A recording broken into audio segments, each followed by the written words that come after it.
आमदार अभिजित पाटील म्हणालेत, महेश नानांनी सांगितलं की सगळे पाटील आहेत, तर भोसे येथे परवा एक झालेलं कोण होतं, ते का एक झाले होते आणि ते का एवढे भीत आहेत ते कळेनाचं झालंय. विधानसभेला हे सर्व एकच होते की त्यांनाच पाडायचं की आपण आता कुठून नवीन आली आहेत.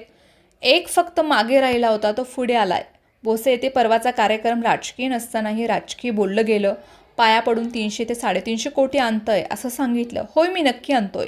माझ्या साखर कारखान्याच्या सभासदांवर वेळ आल्यावर मी कुणाच्याही पाया धरेन. मी माझ्या कारखान्याला बट्टा लागू देणार नाही. कोण ऐकायला आले असेल तर जाऊन सांगा की लय निब्बर बोलतोय म्हणून, असंही पाटील यांनी स्पष्ट केले. अभिजित पाटील म्हणालेत, आपली परंपरा आहे. वारकरी संप्रदायात आपण एकमेकांना माऊली म्हणतो आणि त्यांचे पाय धरतो. पाया पडणं ही महाराष्ट्राची वारकरी परंपरा आहे. म्हणून मी पाया पडतोय, नम्रतेनं वागतोय. तुमच्यासारखं पाया तर पडून येत नाही ना. मी माझ्या कारखान्यासाठी सभासदांसाठी पाया पडतोय.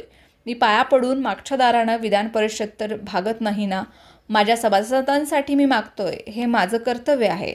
काहींनी सांगितलं की आम्ही 365 दिवस पळालो आणि हे एका महिन्यात पुढारी झाले. मी 2002मध्ये जनसेवक संघटनेचा पंढरपूर युवक तालुकाध्यक्ष होतो.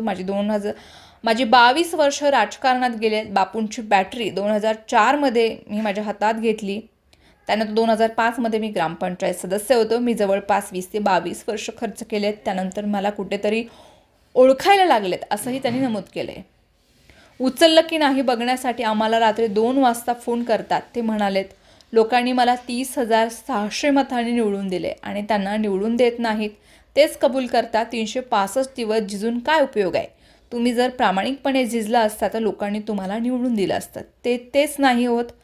रात्री 8लाच फोन बंद करून ठेवतात. एकजण तर रात्री 1 आणि 2 वाजता त्यांना फोन करण्याचं धाडस करतोय का. आम्हाला कधीही फोन करतात आणि उचलता की नाही ह्यासाठी फोन केलाय असंही सांगतात.